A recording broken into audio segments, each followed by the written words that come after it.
Geography का syllabus discuss करने वाले हैं हम आज, है ना। ज्योग्राफी में क्या क्या पढ़ना है हमें और कैसे कैसे कवर करेंगे हम। ओके, तो सब टॉपिक्स देख लेते हैं पहले। तो हम सब टॉपिक्स हमारे क्या हैं, जो ये डिवाइड कर रखा है ज्योग्राफी को। Geomorphology, oceanography, climatology, Indian geography, और इसके अलावा जो टॉपिक्स बच गए हैं, जैसे एक स्पेसिफिक पॉइंट ऑफ व्यू से ह्यूमन ज्योग्राफी और इकोनॉमिक ज्योग्राफी। ठीक है, अब हम डिटेल में देखते हैं कि जियोमॉर्फोलॉजी में क्या क्या पढ़ेंगे हम, ओशियनोग्राफी में क्या पढ़ेंगे, क्लाइमेटोलॉजी में क्या पढ़ेंगे, इंडियन ज्योग्राफी में क्या, और ये जो बाकी के सब्जेक्ट बच गए इनमें क्या पढ़ेंगे। तो जियो, जैसे कि मैंने आपको पहले भी बताया है, जियो जो है इसका बेसिकली मतलब है अर्थ, है ना। जियो से रिलेटेड अर्थ, लैंड से रिलेटेड, है ना। तो इसमें हम क्या करने वाले हैं, इसमें हम पहले प्रोसेस पढ़ेंगे कि अर्थ बनी कैसे, है ना। अर्थ कैसे बनी है, तो उसमें सबसे पहले हम यूनिवर्स से स्टार्ट करेंगे। ठीक है, पहले हम पढ़ेंगे यूनिवर्स के बारे में। यूनिवर्स क्या है, क्योंकि यूनिवर्स का पार्ट हम आते आते प्लेनेट पे आएंगे। अर्थ क्या है, प्लेनेट है ना। तो यहाँ तक पहुंचे कैसे, सबसे पहले हम यूनिवर्स के बारे में पढ़ेंगे। यूनिवर्स में हम क्या क्या पढ़ने वाले हैं, यूनिवर्स में हम पढ़ेंगे थियोरीज। ठीक है, डिफरेंट डिफरेंट थ्योरीज। उसके बाद हम पढ़ेंगे इसमें गैलेक्सीज। ठीक है, गैलेक्सीज पढ़ेंगे, यूनिवर्स के ओरिजिन की थ्योरीज पढ़ेंगे। फिर आ जाएंगे हम सोलर सिस्टम पे। ठीक है, सोलर सिस्टम, सारे प्लेनेट वगैरह, अर्थ का और सन का जो सिस्टम है वो पढ़ेंगे। ठीक है, सोलर सिस्टम के बारे में थ्योरीज पढ़ेंगे, different different theories of solar system as well. ठीक है, उसके बाद सोलर सिस्टम में जो प्लैनेट्स का ओरिजिन है उसमें हम पर्टिकुलर फोकस करेंगे फिर अर्थ पे। ठीक है, अर्थ कब बनी, कैसे बनी, और अर्थ का सोलर सिस्टम में क्या सिस्टम, मतलब सन के साथ क्या रिलेशन है, और नेचुरल इसका जो सैटेलाइट है वो क्या है ना, जिनको हम मून्स बोल देते हैं। ये सब चीजें हम पढ़ेंगे अर्थ स्पेसिफिक होके। उसके बाद फॉर्मेशन तक तो हम पहुंच गए। ठीक है, ये यहाँ तक क्या था, ये था फॉर्मेशन। ठीक है, फॉर्मेशन में ये देखें आप, इसमें पिक्चर से आपको समझ आ ही जाएगा। पहले हम पढ़ेंगे यूनिवर्स, गैलेक्सी के बाद हम पहुंच जाएंगे सोलर सिस्टम पे। सोलर सिस्टम में फिर सन के साथ अर्थ का क्या रिलेशन है, मून के साथ अर्थ का क्या रिलेशन है ना। उसके बाद डिफरेंट प्लैनेट्स को भी हम पढ़ेंगे। फिर जो हम स्पेस मिशन वगैरह भेजते हैं उनके बारे में पढ़ेंगे। ठीक है, ये होगी हमारी बात अर्थ के बनने तक की। ओके, इसके बाद हम अगर आ जाएं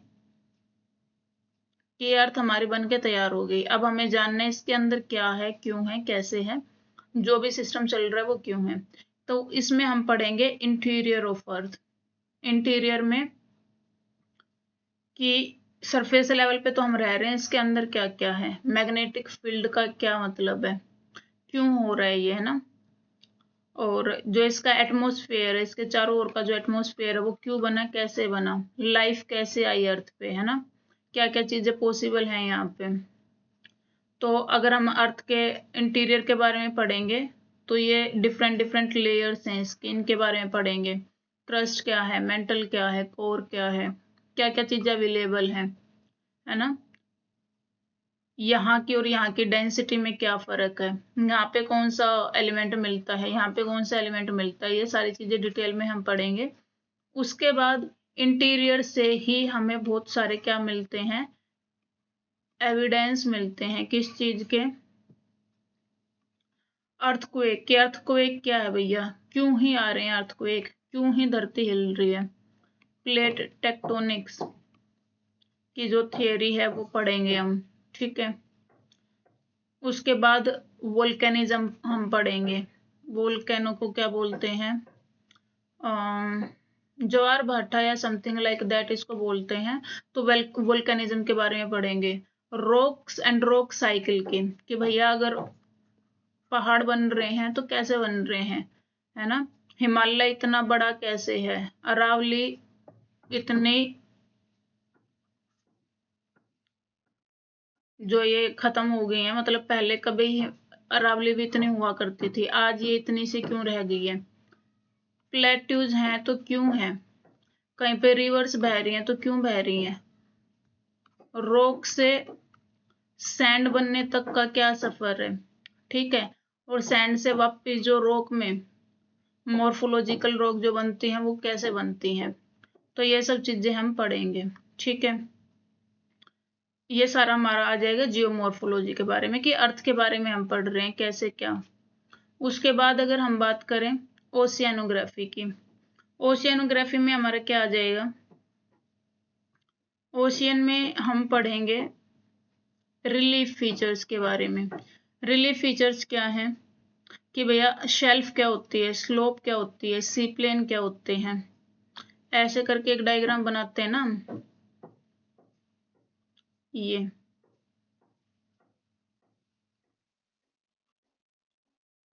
तो ये आपका पानी हो गया ना, ये आपका सरफेस हो गया, अर्थ मिट्टी जहां पे हम रहते हैं ना। ये आपका ओशियन वाला है।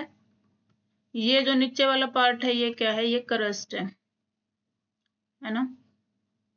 तो ओशियन के फीचर पढ़ेंगे कि इस पॉइंट को हम क्या बोलते हैं, इस पॉइंट को क्या बोलते हैं। ये सरफेस पे अगर हम आगे तो क्या है, जैसे धरती के ऊपर पहाड़ होते हैं ऐसे समुद्र में भी पहाड़ होते हैं, उन पहाड़ों को हम क्या बोलते हैं, ठीक है। पहाड़ों में यहाँ पे पहाड़ है तो यहाँ पे गड्ढा भी है ना, सबसे नीचे तलहटी में, तो इनको क्या बोलते हैं, इस पॉइंट को क्या बोलेंगे हम, ठीक है। ये सारी चीजें ये किस में आ गया, रिलीफ फीचर में, ठीक है। कि ओशियन के अंदर जो पहाड़ हैं या फिर वोल्केनो आते हैं ओशियन के अंदर भी, जिससे सुनामी आई थी, है ना। 2004 की सुनामी जो आई थी, क्यों ही आई थी वो, उसके बारे में पढ़ेंगे, ठीक है। उसके अलावा ओशियन का जो ये वाटर है इसकी प्रॉपर्टीज के बारे में पढ़ेंगे। किसकी प्रॉपर्टीज हैं ये, वाटर की प्रॉपर्टीज हैं। वाटर का टेम्परेचर वेरिएशन, टेम्परेचर जैसे कि आप अगर मान के चलें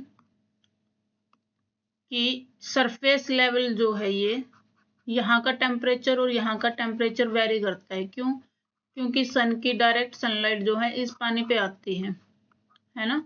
और पानी गर्म होने में, हीट अप होने में ज्यादा टाइम लगाता है एज कंपेयर टू लैंड, है ना।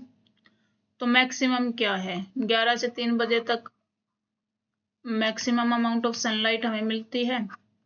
तो ये पानी जब हीटअप हो जाएगा तो नीचे डाउनवर्ड जो हीटिंग है वो जाते हैं ना।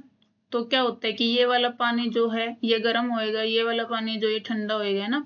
ये सारे मैकेनिज्म फिनोमेना जो है ये सारे हम पढ़ेंगे, कंडेंसेशन वगैरह, ठीक है। इसके अलावा हम क्या पढ़ेंगे, सैलिनिटी।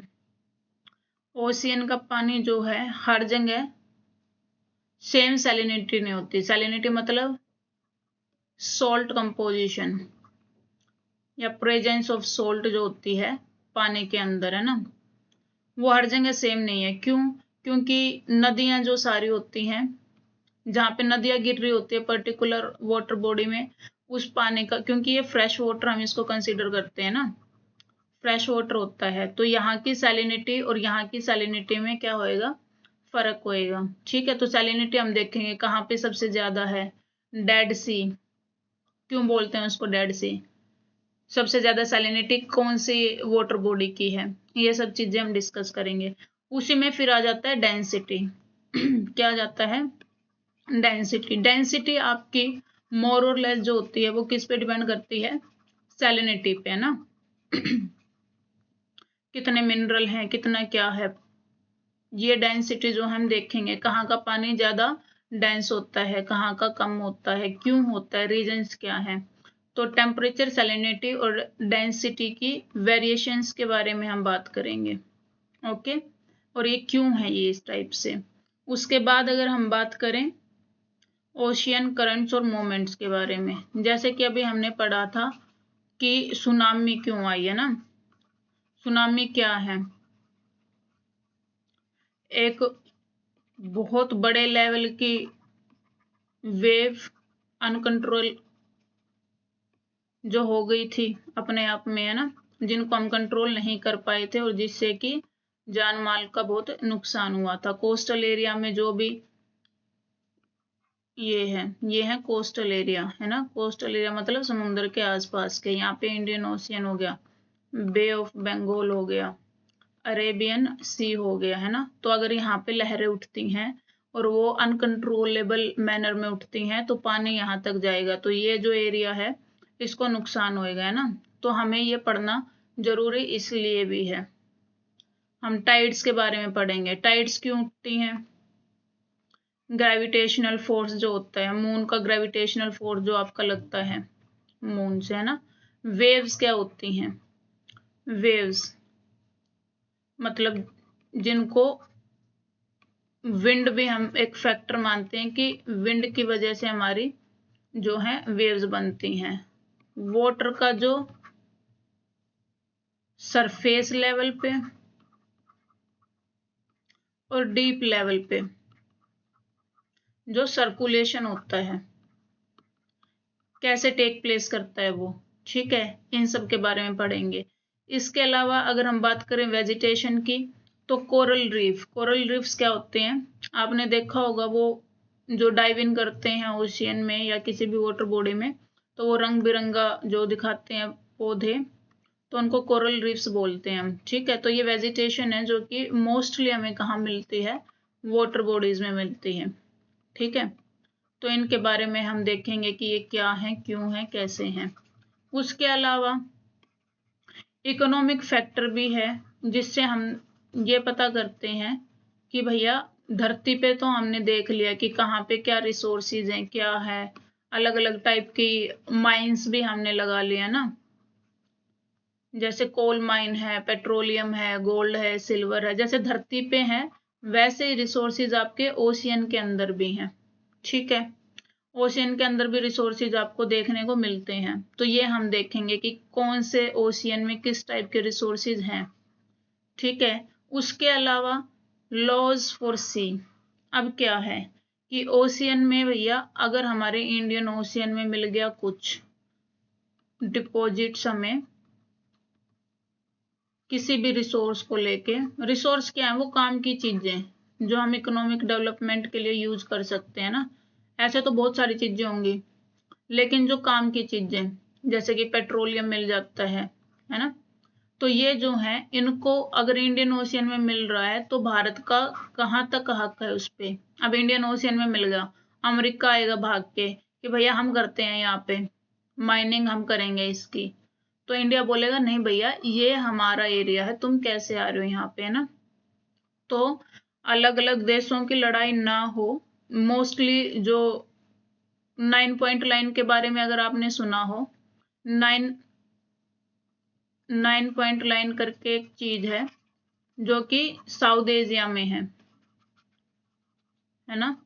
साउथ एशिया में क्या है, चाइना जो है, ये फिलीपीन वगैरह, ये चाइना है यहाँ पे, ये छोटे छोटे और बहुत सारे देश हैं। तो यहाँ से एक लाइन गुजरती है, मतलब छोटी छोटी, यहाँ से मतलब इमेजिनरी लाइन, इसको हम 9 पॉइंट लाइन बोलते हैं। तो इस पे चाइना जो है कब्जा करना चाह रहा है, क्यों करना चाह रहा है, क्योंकि भैया उसको पता है यहाँ पे रिसोर्सेज हैं, ठीक है। ये बोल रहे हैं कि नहीं भैया ये तो हमारा एरिया है, तुम क्यों जा रहे हो, 50-50 करेंगे। तो इस पे लड़ाई चलती है उनकी, ठीक है। तो ये लड़ाई खत्म हो उसी के लिए लॉज बनाए गए हैं कि कोई भी बहुत ज्यादा ग्रीडी होके किसी को एक्सप्लॉइट ना करें। तो जैसे 12 नॉटिकल माइल्स का है दायरा है ना। और अगर किसी ऐसी जगह पे जैसे कि अगर आप चले जाओ अंटार्कटिका में, अंटार्कटिका में अगर आपको देखना है कि क्या कुछ रिसोर्सेज हैं, क्या है, तो वहां पे क्या होता है कि कंट्री अपना एक क्या बना लेते हैं, ग्रुप बना लेते हैं कि चलो वहां पे तो कोई रह नहीं रहा, तो वहां पे जाके हम देखते हैं कि क्या कुछ है, एक्सप्लोर करते हैं वो। तो उसमें क्या होता है कि ग्रुप बना के जाते हैं, जिसके पास पैसे होते हैं वो लोग मेंबरशिप लेके, जैसे कि आर्कटिक में कर रहे हैं ना, बहुत सारे प्रोग्राम चलते हैं, तो ये सब भी हम पढ़ेंगे। लॉज पढ़ेंगे, ओशियन के मूवमेंट्स करंट्स के बारे में पढ़ेंगे, और ओशियन रिलीफ फीचर्स के बारे में पढ़ेंगे। ठीक है, ये हमारा हो गया ओशियनोग्राफी। उसके बाद अगर हम बात करें तो climatology. Climatology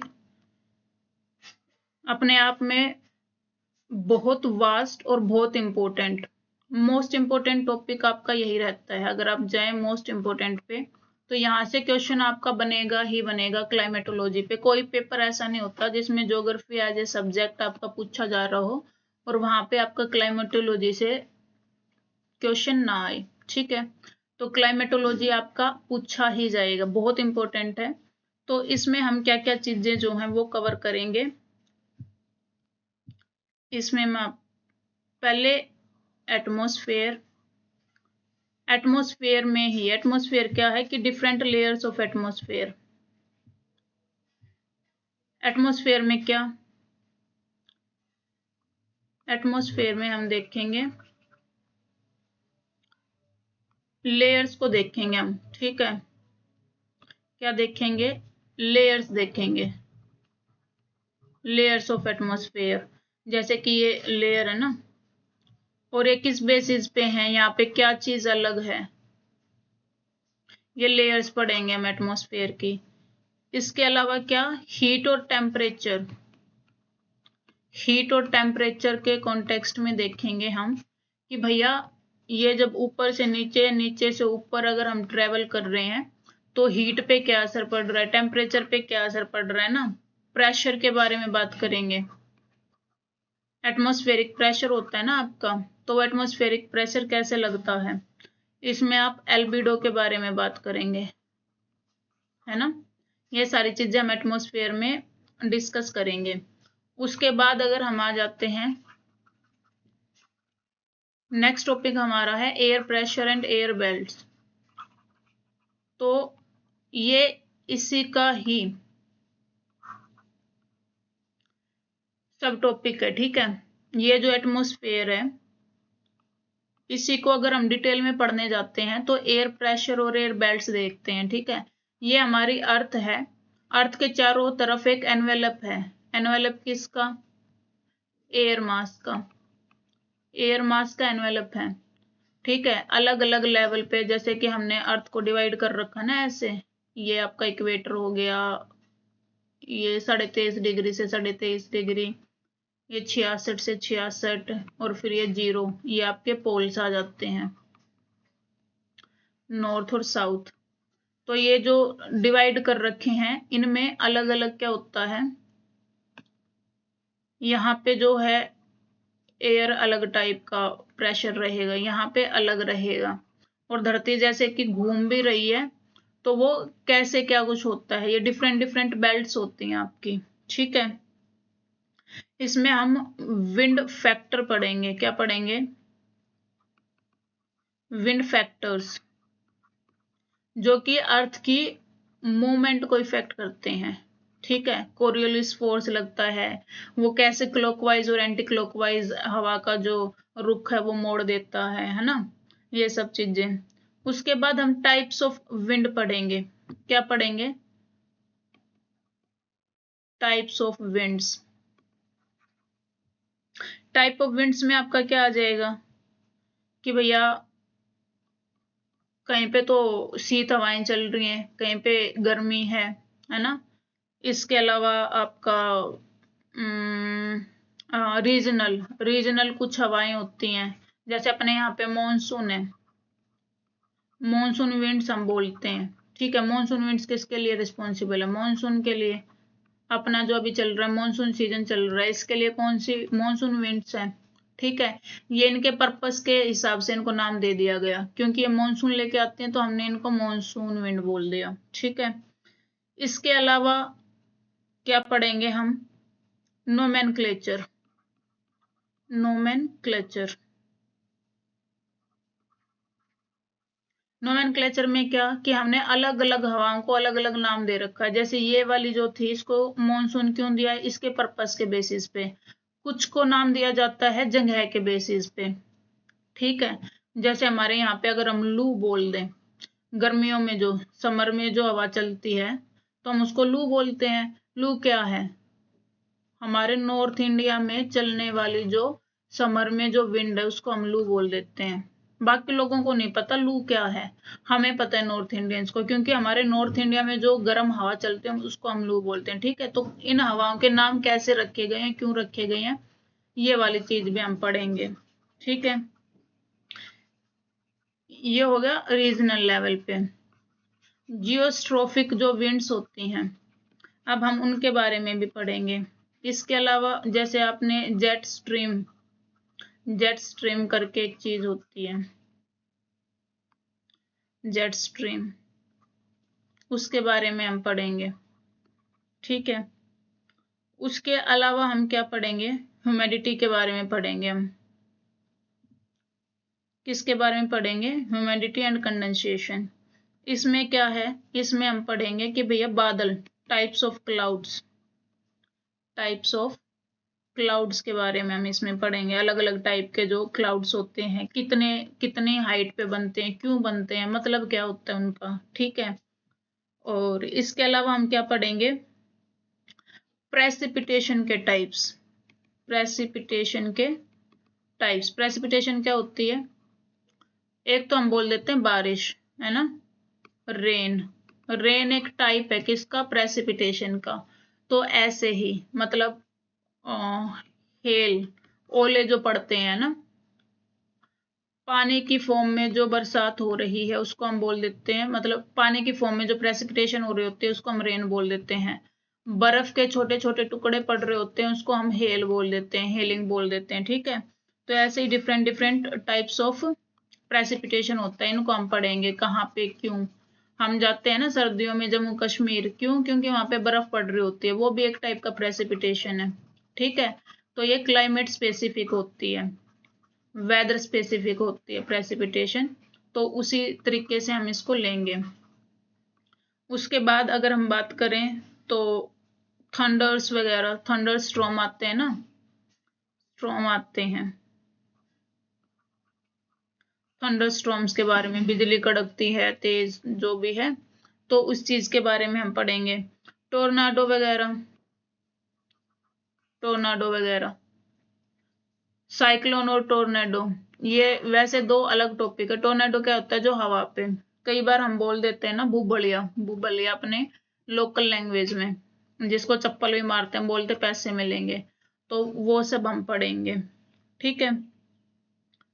air, air masses की अगर हम बात करें तो एयर मासेस में फ्रंट होते हैं, हवा के क्या होते हैं, फ्रंट होते हैं अलग अलग।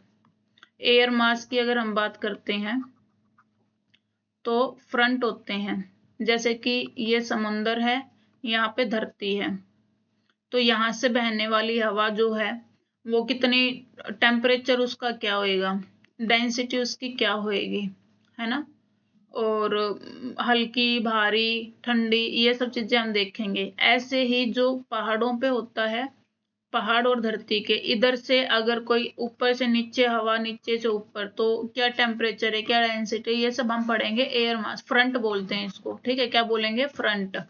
ये हवा, ये लैंड है, ये ओशियन है, पहाड़ है और घाटी है, ठीक है। तो इसमें air front, air mass, air front हम देखते हैं, ठीक है, कि पर्टिकुलर जगह से अगर हवा बह रही है तो क्यों बह रही है, इस साइड से उस साइड कब जाएगी हवा। जैसे हमें पता है कि अगर टेम्परेचर ज्यादा होएगा हवा का तो वो ऊपर उठेगी, ठीक है, अगर टेम्परेचर कम होएगा तो वो हवा नीचे आने की कोशिश करेगी, ठीक है। तो ये सारी चीजें हम पढ़ेंगे इसमें, ऐसा क्यों ही होता है।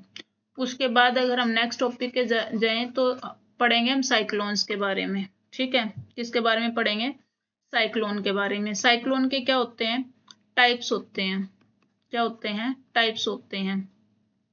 ट्रॉपिकल साइक्लोन होते हैं, टेम्परेट साइक्लोन होते हैं। जो मैंने अभी यहाँ पे ये अभी बनाया था ना, ये डिफरेंट बेल्ट्स कि 23.5 से यहाँ पे कितना, यहाँ पे कितना, तो उसी के बेसिस पे ये साइक्लोन्स के नाम दे रखे हैं हमने। ट्रॉपिकल होंगे, टेम्परेट होंगे, ठीक है।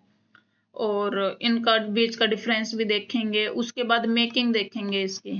क्या देखेंगे कि साइक्लोन के लिए कौन से फैक्टर्स रिस्पॉन्सिबल है, क्या है फैक्टर्स रिस्पॉन्सिबल, क्या क्या चीजें होनी जरूरी हैं जब एक साइक्लोन बन जाता है, ठीक है।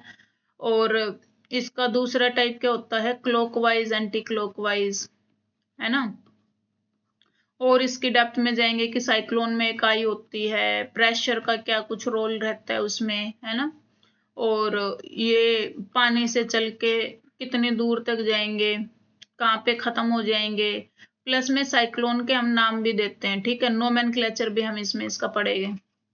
अलग अलग साइक्लोन को अलग अलग नाम दिया जाता है ना, तो इसका एक पर्टिकुलर मैकेनिज्म बना रखा है। जहाँ पे भी वाटर बॉडीज होती हैं वहां पे साइक्लोन्स आते हैं, ठीक है। पर्टिकुलर सिचुएशंस, कंडीशंस जो होती हैं वो क्रिएट होती हैं जब साइक्लोन्स आते हैं। तो जो कंडीशंस है वो क्या कंडीशंस है, प्लस में नोमेनक्लेचर पढ़ेंगे इसका हम कि भैया अगर अरेबियन सी में आ रहा है तो कौन नाम दे सकता है, बे ऑफ बंगाल में आ रहा है तो, अटलांटिक सी से अगर कोई साइक्लोन बन रहा है तो, है ना।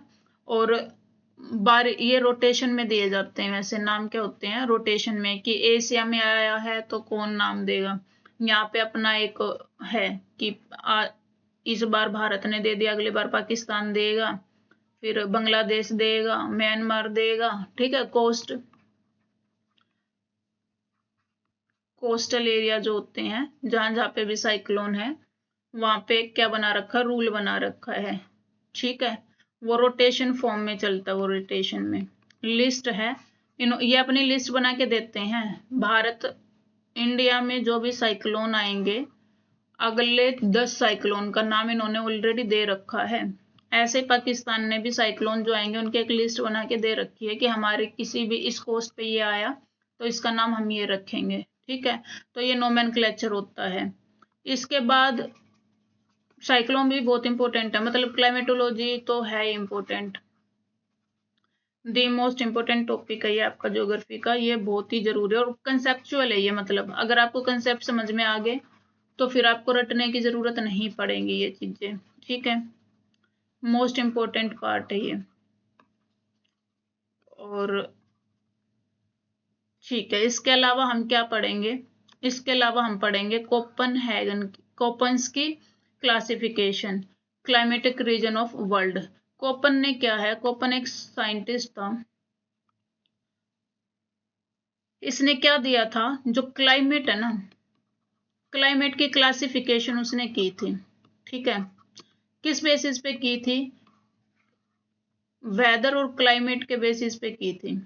क्लाइमेट के बेसिस पे वेजिटेशन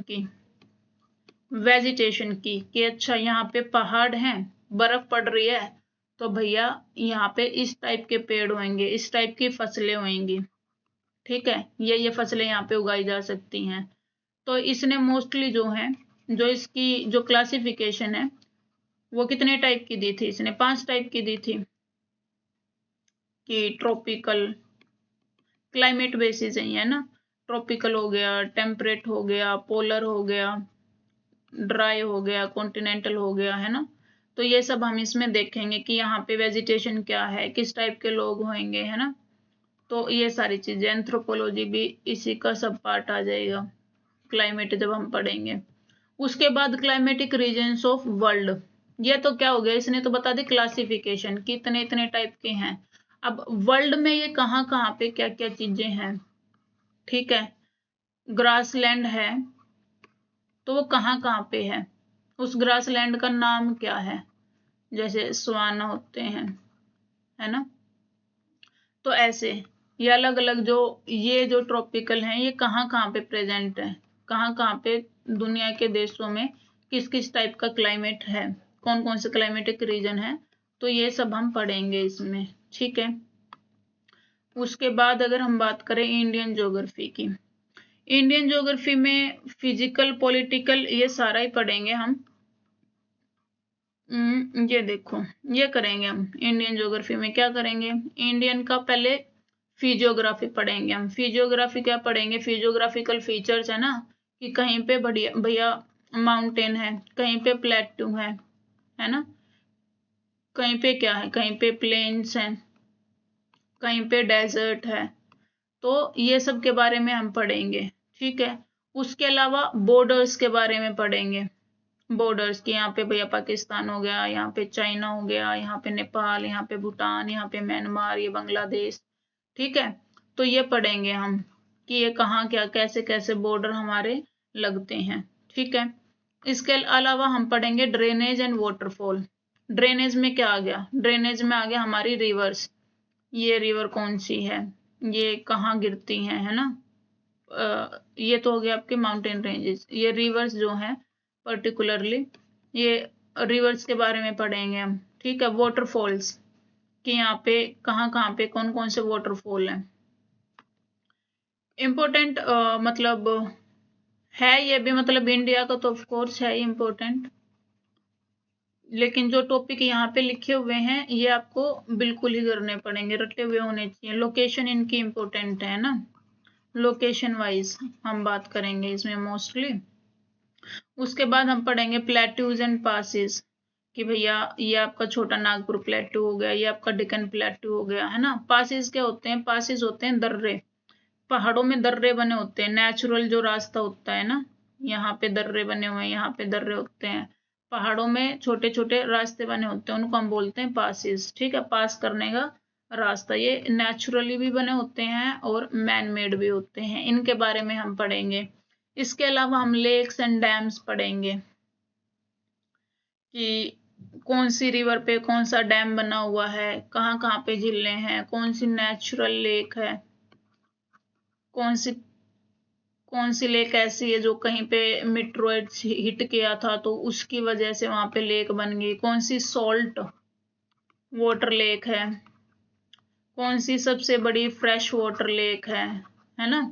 ये सब हम पढ़ेंगे, ये फैक्ट्स हम पढ़ेंगे, कहाँ पे कौन से स्टेट में कौन कौन सी लेक्स हैं, ऐसे ही कौन कौन सी रिवर पे क्या क्या डैम बने हुए हैं। उसके अलावा हम क्या पढ़ेंगे, उसके अलावा हम पढ़ेंगे रेंजेस, माउंटेन्स एंड रेंजेस, है ना। ये आपका क्या हो गया, ये आपकी अरावली होगी, ये विंध्याज होगी, ये सतपुड़ा होगी, है ना। ये आपके ईस्टर्न घाट हो गए, ये वेस्टर्न घाट हो गए, ठीक है। ये आपका हिमालय हो गया। तो ये क्या है, ये माउंटेन्स एंड माउंटेन रेंजेस हैं, ठीक है। उसके बाद ग्लेशियर और पीक्स, रेंजेस हैं, ये रेंजेस हैं, ठीक है। अब इनमें पीक की सबसे ऊंची चोटी कौन सी है, ये हो गए, ठीक है।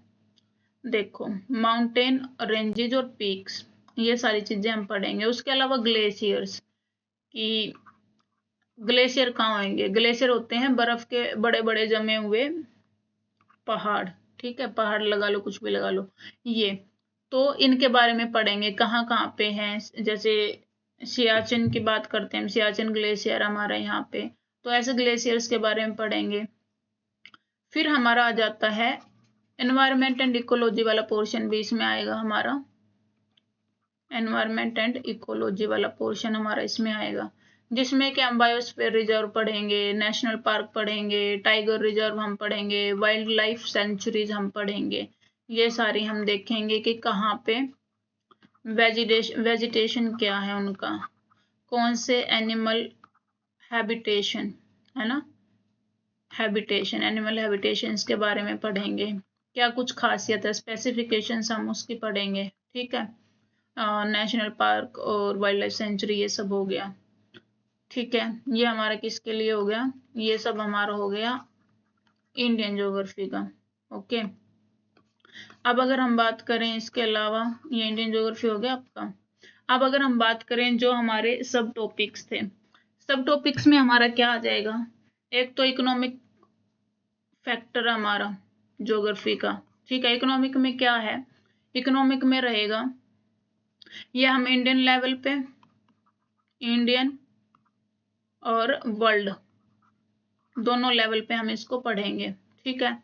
तो ऑल ओवर वर्ल्ड भैया रिसोर्सेज जैसे अभी मैंने बताया, कोल है, गोल्ड है, आयरन है, अलग अलग माइंस इनकी है ना, तो उनके बारे में पढ़ेंगे कि कहाँ पे क्या चीज़ है, रिसोर्सेज के टाइप्स क्या हैं, कन्वेंशनल नॉन कन्वेंशनल एनर्जी के रिसोर्सेज क्या है, रिन्यूएबल नॉन रिन्यूएबल एनर्जी क्या है। जैसे कि अभी हमें पता है हम कोल यूज कर रहे हैं तो इसके साइड इफेक्ट क्या है, एक तो भैया हो रहा है पोल्यूशन, दूसरा ये खत्म हो जाएगा, एक टाइम आएगा जब ये खत्म हो जाएगा। तो इसका सॉल्यूशन क्या है, इसका सॉल्यूशन है रिन्यूएबल एनर्जी। रिन्यूएबल एनर्जी का क्या मतलब है, जो एनर्जी रिन्यू होती रहे, बार बार बनती रही है। तो भैया एक एक कुआं है ना, पानी एक पर्टिकुलर अमाउंट में यहाँ पे है, एक गड्ढे में कोल पड़ा है, एक टाइम पे आगे खत्म हो जाएगा, वो एक्सटिंक्ट हो जाएगा, उसके बाद हम क्या ही करेंगे। तो इसलिए हमने निकाला है कि clean energy, clean and renewable energy के बारे में हम बात करते हैं। तो उसमें हमारा सोलर, बायो, जियोथर्मल, टाइडल, इन एनर्जीज की बात होती है। सोलर में जैसे सोलर पैनल करके हमने बनाई है टेक्नोलॉजी हमारे पास कि भैया सनलाइट जो भी आती है उसको ही हम एनर्जी में कन्वर्ट कर लें, इलेक्ट्रिसिटी हम उससे बना लें। ठीक है, अब कोल तो एक टाइम पे आगे खत्म हो जाएगा, सनलाइट थोड़ी खत्म हो रही है, डेली सन निकलेगा, डेली हमें एनर्जी बनाने को मिलेगी। ठीक है, और ये क्लीन एनर्जी भी होगी, क्या होगी, क्लीन, इससे कोई पोल्यूशन भी नहीं हो रहा है। जिस दिन सूरज नहीं निकला उस दिन हम ही खत्म हो जाएंगे। ठीक है, तो ये रिन्यूएबल है, हर रोज मतलब नहीं बनती है, इसका कोई लिमिट नहीं है, लिमिटलेस एनर्जी है ये। ठीक है, तो ये सब पढ़ेंगे हम, रिसोर्सेज पढ़ेंगे, कहाँ पे क्या रिसोर्सेज है, किस टाइप के रिसोर्सेज है, वर्ल्ड लेवल पे हम ये सारी चीजें पढ़ेंगे। ठीक है, इसके बाद अगर हम बात करें किसकी, एग्रीकल्चर की, इसके बाद हम क्या बात करेंगे, एग्रीकल्चर के बारे में। एग्रीकल्चर का क्या देखना है हमें, एग्रीकल्चर में हमें देखना है क्रॉपिंग सीजन्स। क्रॉपिंग सीजन जैसे आप लगा लो विंटर है, समर है ना, और इन दोनों के बीच का जो मौसम है, मतलब रबी क्रॉप्स, खरीफ क्रॉप्स, जायद क्रॉप्स भी होती हैं। ठीक है, तो ये क्या है, क्यों है, इसके बारे में हम जानेंगे, डिफरेंट टाइप्स। फिर है रिवोल्यूशन। रिवोल्यूशन एग्रीकल्चर और इससे रिलेटेड जो भी रिवोल्यूशंस आई हैं कि जूट के लिए ग्रीन रिवोल्यूशन की हम इसमें बात करेंगे। ग्रीन रिवोल्यूशन क्या थी, 1960s में आई थी, है ना, तो जिससे बढ़ावा मिला था हमें राइस और व्हीट उगाने का, ग्रेन जो हमारे थे वो। ठीक है, इसके बाद रीजन्स हम देखेंगे, रीजन्स, फिर ये क्लाइमेट पे आ गया आपका कि कौन सी जगह पे कहाँ पे कैसी खेती आपकी उगेगी। ठीक है, तो ये एग्रीकल्चर पर्सपेक्टिव से हम इसमें ये भी देखेंगे। उसके अलावा आगे हमारे इंडस्ट्रीज। इंडस्ट्री में क्या है, factor affecting the industries, factor affecting the industries. Of course factors हम देखेंगे कि भैया हमें वहां पे लेबर मिल रहा है या नहीं मिल रहा है, रॉ मटेरियल मिल रहा है या नहीं मिल रहा है। ठीक है, ये सब चीजें। अब ऐसा नहीं है ना कि छत्तीसगढ़ में आपको रॉ मटेरियल मिल रहा है, किसका, कोल का लगा लो आप, है ना, कोल का या फिर आयरन का, और आप छत्तीसगढ़ में मिल रहा है ये आपको, और आप हरियाणा में आके उसके लिए क्या लगा रहे हो, मैन्युफैक्चरिंग या फिर प्रोसेसिंग यूनिट आप इसकी यहाँ लगा रहे हो, तो क्या ट्रांसपोर्ट का कितना खर्चा आएगा, है ना, तो ये हम नहीं करेंगे। लेबर अगर आपको यहाँ मिल रही है तो आप यहाँ पे क्या ही करोगे, यहाँ पे अगर लेबर नहीं है, तो ये सारे फैक्टर्स होते हैं, है ना। तो ये फैक्टर्स हम देखेंगे कि कौन कौन से ऐसे फैक्टर है जो इंडस्ट्रीज को इफेक्ट करते हैं एस्टेब्लिश होने में। इंपॉर्टेंट रीजन्स ऑफ कोर्स कि कहाँ पे किस टाइप का रिसोर्स हमें मिल रहा है ना, कोल कहाँ पे मिल रहा है, गोल्ड कहाँ पे मिल रहा है, आयरन कहाँ पे मिल रहा है ना, पेट्रोलियम हमें कहाँ पे मिल रहा है। तो ये सब अलग अलग रीजन्स देखेंगे हम कि कहाँ पे कौन सी चीज मिल रही है, फर्स्ट नंबर पे कौन सा कंट्री है उसके प्रोडक्शन में। ठीक है, इसके अलावा क्या है, इसके अलावा टाइप्स हैं, इसके अलावा टाइप्स हैं, ये हम देखेंगे different different types of industries, जैसे कि प्राइमरी होगी, सेकेंडरी होगी, टर्सरी होगी। प्राइमरी, सेकेंडरी, टर्सरी, ये टाइप्स हैं इंडस्ट्रीज के। इसके अलावा जो एक सब टॉपिक रह गया वो है transport and communication. Transport and communication कि भैया कौन सा मेथड, कौन सा वे जो है वो अच्छा रहेगा ट्रांसपोर्ट के लिए ट्रेन बढ़िया है गुड्स के लिए, या फिर पानी के जहाज बढ़िया हैं, या फिर एरोप्लेन में हमें भेजना चाहिए सामान। तो ये सब कौन सा, कैसे, कहाँ, वाटर चैनल्स, ये सब हम इसमें पढ़ेंगे कम्युनिकेशन में और ट्रांसपोर्ट में। तो ये हो गया आपका इकोनॉमिक ज्योग्राफी। इसके बाद आ गई आपकी ह्यूमन ज्योग्राफी।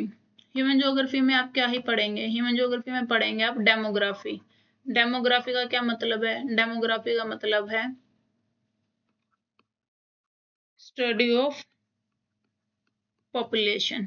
ठीक है, इसमें आप क्या पढ़ेंगे, फैक्टर्स क्या हैं, पर्टिकुलर पॉपुलेशन अगर किसी जगह पे है तो कौन कौन से फैक्टर्स की वजह से ये पर्टिकुलर पॉपुलेशन यहाँ पे है।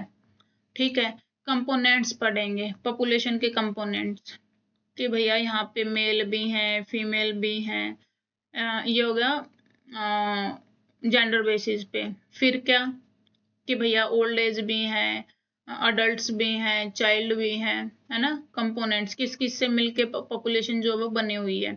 उसके अलावा थियोरीज, अलग अलग सोशल साइंटिस्ट थे, उन्होंने थियोरीज दे रखी हैं अलग अलग, कि पॉपुलेशन जैसे वो स्टडी करते हैं पॉपुलेशन के बारे में, कि भैया पॉपुलेशन जो है, कुछ लोग बोलते हैं कि ये डायनामिक है, कुछ बोलते हैं कि ये स्टैटिक है, और इसमें नेचर को भी ले आते हैं वो, कि नेचर अपने आप कंट्रोल कर देता है। कोई भी जैसे महामारी आ जाती है कि लोग अपने आप, जैसे कोरोना आया था, तो कुछ लोग मानते हैं, कुछ सोशल साइंटिस्ट मानते हैं कि ये नेचर का अपना एक वे है पॉपुलेशन को स्टेबलाइज करने का। तो ये हर कुछ सालों में आता रहेगा, कुछ डिकेड्स में आता रहेगा, है ना।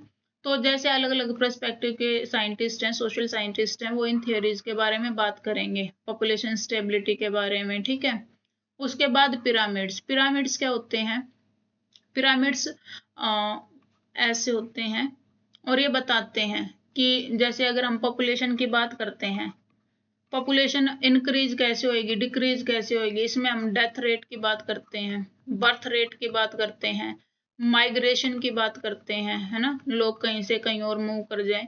तो ये अलग अलग टाइप के पैरामिड होएंगे। इसमें हम जेंडर भी ऐड कर सकते हैं, इसमें हम एज भी ऐड कर सकते हैं। ठीक है, तो ये सारी चीजें ये हम पढ़ेंगे अलग अलग, क्या पढ़ेंगे, अलग अलग पिरामिड्स पढ़ेंगे। ठीक है, पॉपुलेशन के। इसके बाद हम पॉपुलेशन सेटलमेंट्स पढ़ेंगे। ठीक है, वैसे तो मेजरली दो ही सेटलमेंट्स को हम कंसीडर करते हैं, अर्बन, या तो लोग गांव में रहते हैं या लोग शहरों में रहते हैं, है ना। अब ये शहर भी अलग अलग हैं, टायर 1, टायर 2, टायर 3, उनको भी हम कंसीडर करेंगे एज सब टॉपिक्स।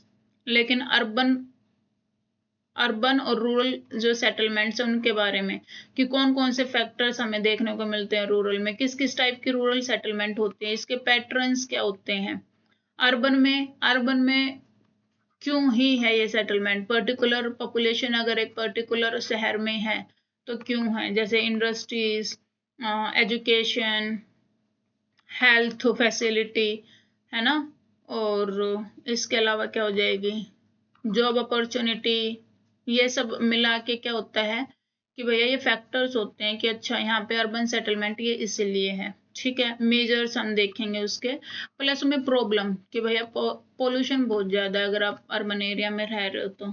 ठीक है, तो और जैसे कि हम बात करते हैं झुग्गी झोपड़ी की, कि पॉवर्टी रेशियो की अगर हम बात करें, रूरल वर्सेस अर्बन, तो भैया अर्बन में ज्यादा गरीब लोग रहते हैं। ठीक है, एज कम्पेयर टू रूरल, क्योंकि उनके पास अपने घर होते हैं, अपनी जमीन होती है, वहां पे वो कर रहे होते हैं।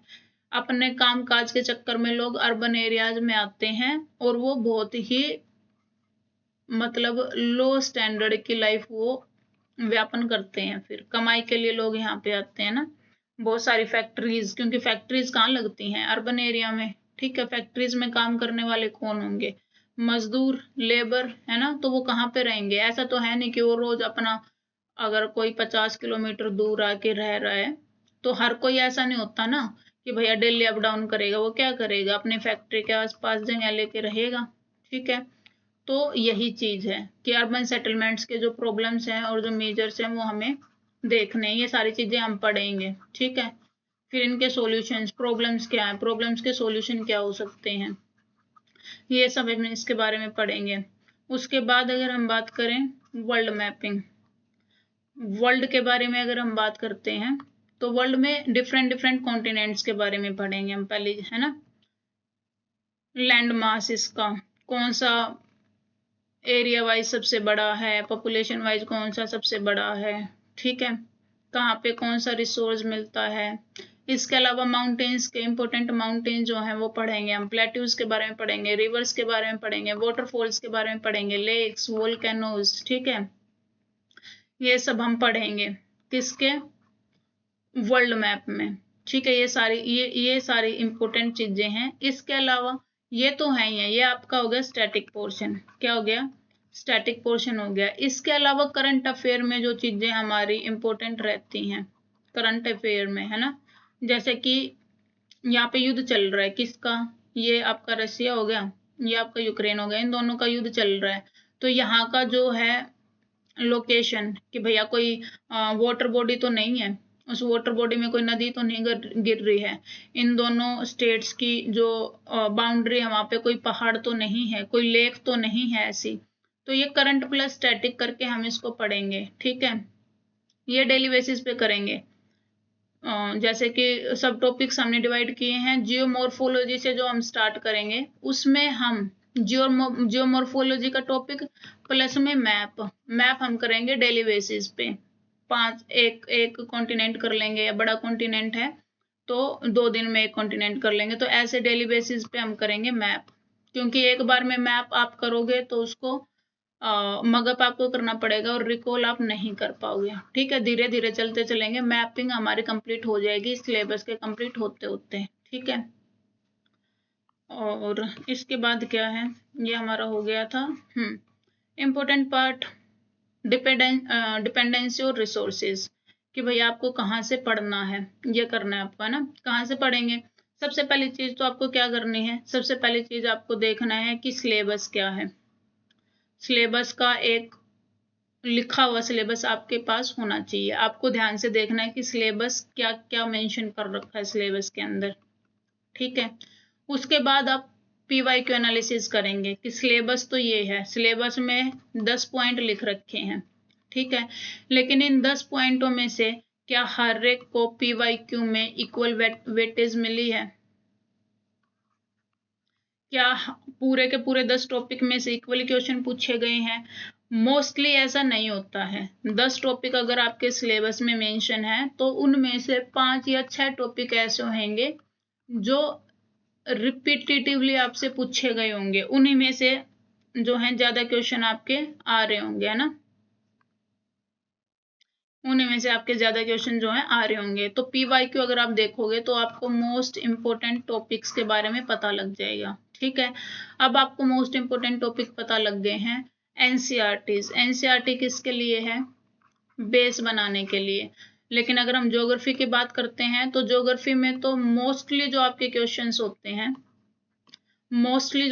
होते हैं, वो आपके एनसीईआरटी से ही सोल्व हो जाते हैं। एनसीईआरटी का फैक्ट्स प्लस में कंसेप्ट, ठीक है। प्री की अगर हम बात करते हैं, प्री की अगर हम बात करते हैं तो एनसीईआरटीज आर लाइक, अगर 10 क्वेश्चन अगर आपके आ रहे हैं स्टैटिक पोर्शन से तो 7 क्वेश्चन उसमें से जो आपके एनसीईआरटी के होंगे, ठीक है। इतने इंपॉर्टेंट है ज्योग्राफी के लिए आपके एनसीईआरटीज, जिसमें कि आपकी 6th to 12th होती हैं, और 11th क्लास की जो 2 एनसीईआरटीज हैं वो मोस्ट इंपोर्टेंट है, ठीक है। ये हो गया आपका एनसीईआरटी। इसके अलावा अगर आप प्री 1 डे एग्जाम अगर आपका नहीं है और आपको मेंस लिखना है किसी का भी, जिसमें कि डिस्क्रिप्टिव पेपर है आपका, क्या है, डिस्क्रिप्टिव पेपर है, लिखना पड़ेगा, वो सिर्फ ऑप्शन चूज नहीं करना है, तो उसमें आप बेटर अंडरस्टैंडिंग के लिए स्टैंडर्ड बुक्स का यूज कर सकते हैं। जैसे यूपीएससी पीसीएस वगैरह के जो पेपर देते हैं तो उसमें 2 स्टैंडर्ड बुक्स हैं, एक है जीसी लियोंग, एक है माजिद हुसैन साहब की बुक। दोनों ही स्टैंडर्ड बुक बहुत ज्यादा अच्छी हैं, वो आपकी खुद की अंडरस्टैंडिंग पे डिपेंड करता है कि आपको कौन सी बुक की लैंग्वेज इजी लग रही है, ठीक है। मोर और लेस दोनों में सेम ही है, तो ये दोनों आप प्रेफर कर सकते हैं। इसके अलावा करंट अफेयर्स, करंट अफेयर जैसा कि मैंने आपको बताया, ज्योग्राफी का या किसी भी पर्टिकुलर डिसिप्लिन का, सब्जेक्ट का current affair plus static portion आपको पढ़ना पड़ता है। ठीक है, करंट में जो चल रहा है उससे आपको स्टैटिक को लिंक करना होता है। तो ज्योग्राफी में अगर आपके 15 क्वेश्चन आ रहे हैं तो हो सकता है कि 5 क्वेश्चन आपके जो हो करंट अफेयर से आ रहे हो डायरेक्ट, है ना। तो इसीलिए करंट अफेयर हमारा पढ़ना जरूरी है। मोस्टली लोकेशंस के क्वेश्चन जो मैंने अभी बताया था, जैसे कहीं पे अगर वॉर चल रहा है या कहीं पे कोई ट्रीटी हुई है ना, कहीं पे कोई समिट हुआ है, तो ये सारी चीजें, कहीं पे कोई नेचुरल डिजास्टर आया है, तो ये सब चीजें हमें कवर करनी होती है करंट अफेयर से, है ना। करंट अफेयर पढ़ के फिर हमें उसका स्टैटिक जो है वो रिवाइज करना होता है। ओके, तो ये आपके रिसोर्सेज के बारे में भी बात होगी। सो या थैंक यू सो मच। मैंने अपने अकॉर्डिंग पूरा डिटेल में आपको सिलेबस बता दिया है। इसके अलावा भी अगर आपके कोई क्वेश्चंस हैं, कोई क्वेरी है जो आपको समझ में नहीं आई है, तो आप कमेंट ड्रॉप कर सकते हैं। ठीक है, ये मेरा चैनल है ठेका ज्ञान का, आप सब्सक्राइब कर सकते हैं इसको। ज्योग्राफी टॉपिक वाइज जैसे मैंने अभी आपको एक्सप्लेन किया, वैसे ही मैं ज्योग्राफी की सीरीज बनाऊंगी टॉपिक वाइज, जियोमॉर्फोलॉजी से स्टार्ट करके मैप आपके डेली बेसिस पे चलेंगे ही, और उसके बाद हम जियोमॉर्फोलॉजी, ओशियनोग्राफी, क्लाइमेटोलॉजी, है ना, और फिर इकोनॉमिक, ह्यूमन ज्योग्राफी, ये सब हम टॉपिक वाइज कवर करेंगे। ठीक है, thank you so much.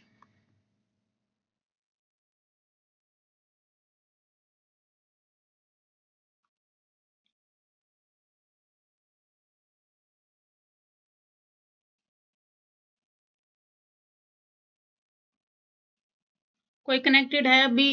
Connected है, कोई क्वेश्चन है तो मेरे से पूछ लो।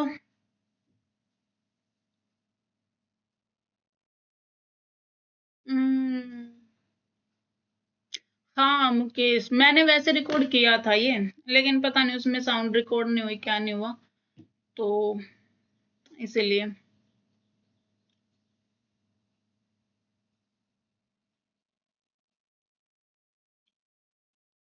अरे black, hi, how are you?